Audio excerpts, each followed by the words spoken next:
අපි එදිනෙදා පාවිච්චි කරන apps, website මේ වගේ ගොඩක් දේවල් පිටිපස්සේ තියෙන දත්ත සමුදායක් නේද? ඕ අනිවාර්යයෙන්ම. ඉතින් මේව පාවිච්චි වෙනවා අතීත දත්ත බලන්න, සමහර වෙලාවට අනාගතේ මොනවා වේද කියලා හිතාගන්න. නීතිමය වාර්තා තියාගන්න තෝරන වෙනවා. හරි. අද අපි කතා කරමු මේ දත්ත සමුදායන්, දත්ත කළමනාකරණය කියන දේවල් ගැන ටිකක් ගැඹුරින් අපිට ලැබිලා තියෙන තොරතුරුත් එක්ක. ඇත්තටම දත්ත කළමනාකරණය කියන එක අද කාලේ හරිම වැදගත්. මොකද අපි හැමෝම දැන් වැඩ කරන්නේ විශාල දත්ත ප්‍රමාණයකනේ. ඉතින් මේ දත්ත ටික කාර්යක්ෂමව අර අඩු වියදමකින් ආරක්ෂිතව තියාගන්න එක තමයි වැදගත්. ඒ කියන්නේ දත්ත හරිද ආරක්ෂිතද අර නීති රීති වලට හරිද කියන එකත් බලන්න වෙනවා. ඔව්. ඒ ඔක්කොම අරමුණු තමයි. නිර්වදත්‍යතාව, ආරක්ෂාව, අනුකූලතාව වගේ දේවල්. හිතන්නකෝ ඉස්සර කොහම වෙන්නේ නැද්ද? අර පැතලි ගොනු ෆ්ලැට් ෆයිල්ස් කියලාත් කියනවා නේද? ඕ ඒ ක්‍රමේ තිබුණා. ඒකෙදි දැන් හිතන්නකෝ ශිෂ්‍යයෙක්ගේ විස්තර. නම, ලිපිනය, පාඨමාලාව ඔක්කොම එකට.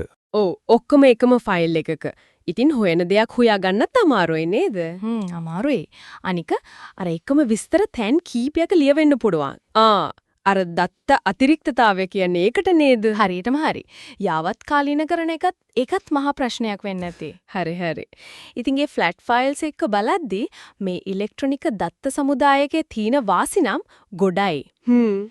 එකක් තමයි එකම වෙලාවේ කීප දෙනෙක්ට පාවිච්චි කරන්න පුරුවන්. බහුපරිශීලක ප්‍රවේශය. ඔව්. අනිත් එක තොරතුරු ගන්න හරිම වේගවත්. දත්ත දාද්දිම වැරදි තියනවද බලනවා. Validation cheques. ඒ කියන්නේ ගුණාත්මකභාවය වැඩි. අනිවාර්යෙන් ආරක්ෂාවත් වැඩි. කාටද මොනවද බලන්න පුළුවන් කියලා පාලනය කරන්න පුළුවන්. අර ඉඩකඩ ගැනත් කිව්වා නේද? ඒක කොහොමද? ඔව් අර ශිෂ්‍ය උදාහරණයම ගත්තොත් හිතන්නකෝ වාර්තා 10000ක් තියෙනවා කියලා. ෆ්ලැට් ෆයිල් එකක නම් සමහර වෙලාවට බයිට් මිලියන 4.7ක් වගේ යනවා. ඒ දත්ත සමුදායයක අර වගු වලට කඩලා දැම්මම සමහර විට බයිට් මිලියන 2ක් වගේ ඇති. ඒ කියන්නේ භාගයකටත් වඩා අඩුයි. ඕ සමහර ලොකු ව්‍යාපෘතිවලදී මේ ඉඩ ඉතුරු වීම කියන්නේ ලොකු දෙයක්. ඒක කරන්න පුළුවන්ද බැරිද කියන එක පවා තීරණය වෙන්න පුළුවන්. තේරුණා. එතකොට මේ දත්ත සමුදාය පාලනය කරන්න දත්ත දාන්න ගන්න මේ ඔක්කොම කරන්න තියෙන සොෆ්ට්වෙයාර් එක? ඒකට තමයි DBMS Database Management System කියන්නේ. හරි. දත්ත සමුදාය කළමනාකරණ පද්ධතිය. මෙතන තියෙන වැදගත් දෙයක් තමයි DBMS එකෙන් දත්ත ටිකයි ඊ දත්ත පාවිච්චි කරන ප්‍රෝග්‍රෑම් ටිකයි බින් කරන එක නේද? ඕ ඒක ලොකු වාසියක්. Logical and Physical Data Independence කියන්නේ ඒකට. ඒකෙන් නම්‍යශීලී බව වැඩි වෙනවා අර පිරිවැයත් අඩු වෙනවා කියලාත් කියනවා. ඕ ඉතින් දැනට ලෝකෙ වැඩියම පාවිච්චි වෙන්නේ මොන වගේ ආකෘතියක්ද? ඒ තමයි අර සම්බන්ධතා දත්ත සමුදාය ආකෘතිය RDBMS. Relational Database Model. ඒකද කොහොමද දත්ත තියන්නේ? මෙයමයි දත්ත දාන්නේ වගුවලට tables. හරි. හැම වගුවකම පේලි තියෙනවා. ඒ කියන්නේ records. rows. සහ තීරු තියෙනවා. ඒ කියන්නේ attributes, columns. හරි. විශේෂත්වය තමයි මේ වගු එකකට එකක් සම්බන්ධ වෙන්නේ අර පොදු දත්ත තියෙන තීරු common fields හරහා. ඒකෙන් තමයි සම්බන්ධය හදන්නේ. ඔව්. හැබැයි මේ වගුවේම හදන්න කලින් ලොකු plan එකක් තියෙන්න ඕන නේද? අර data modeling, දත්ත ආකෘති නිර්මාණය. අනිවාර්යෙන්ම. ඒක තමයි මුල්ම පියවර. ඒක හරියට ගයක් හදන්න කලින් අඳින plan එක වගේ. මෙතනදී අපි මුලින්ම හඳුනගන්නවා භූතාර්ථ entities. ඒ කියන්නේ අපිට වැදගත් දේවල්. අර සුපිරි වෙළඳසැලක් ගත්තොත් පාරිභෝගිකයා නිෂ්පාදන. ඔව් එනමුම් ඒවා තමයි entities.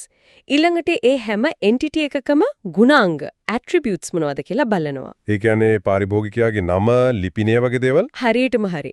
හැම වගුවකම එක පේලියක්. ඒ කියන්නේ එක රෙකෝඩ් එකක් අනිත් ඒවාගෙන් වෙන් කරලා අඳුර ගන්න ක්‍රමයක් තියෙන්න ඕන. ඒකට නේද අර ප්‍රාථමික යතර primary key කියන්නේ. ඔව් ඒක තමයි. ඊට පස්සේ තමයි මේ entities මේ භූත ආර්ථ අතර සම්බන්ධතා relationships කොහොමද කියලා හදන්නේ. උදාහරණයකට අර එක පාරිභෝගිකයෙක්ට ඇනෝම් කීපයක් තියෙන්න පුළුවන්. ඔව් ඒක එකකට බහුව සම්බන්ධයක්. one to many. ඒක නම් පැහැදිලියි. හැබැයි මෙහිම අවස්ථා තියෙනව නේද? හිතන්නකෝ එක ඇනොමක බඩු වර්ග කීපයක් තියෙනවා. එක බඩු වර්ගයක් ඇනොම් කීපයක තියෙන්නත් පුළුවන්. ඒ කියන්නේ බොහෝකට බොහෝ many to many සම්බන්ධයක්. ඔව් එහෙම එනවා. ඒක කොහොමද මේ RDBMS වල දාන්නේ? ඒක හොඳ ප්‍රශ්නයක්. many to many සම්බන්ධයක් කෙලින්ව වගු දෙකක් අතරේ හදන්න අමාරුයි RDBMS වල. එතකොට ඒකට අපි පාවිච්චි කරනවා සම්බන්ධක වගුවක්. linking table එකක්. සමහරු bridge table කියලාත් කියනවා. මැද්දට තව වගුවක් දාලා. ඔව්. අර වගු දෙකේම primary keys අරගෙන මේ අලුත් වගුවේ දාලා තමයි සම්බන්ධය හදන්නේ. හරි. දැන් පැහැදිලියි. එනම ඉතින් තොරතුරු පිළිවෙලකට තියාගන්න, වැඩ කාර්යක්ෂම කරන්න, අර ව්‍යාපාරවලට එහෙම තීරණ ගන්න මේ දත්ත සමුදාය කියන එක හරිම වැදගත් නේද? නැතුවම වෙරි දෙයක්. අර පරණ ෆ්ලැට් ෆයිල්ස් වල ඉඳන් මේ RDBMS දක්වා ආපු ගමන ඒක ඇත්තටම ලොකු වෙනසක්. ලොකු තාක්ෂණික පිම්මක්. අවසාන වශයෙන් පොඩ්ඩක් හිතන දෙයක් තියෙනවා.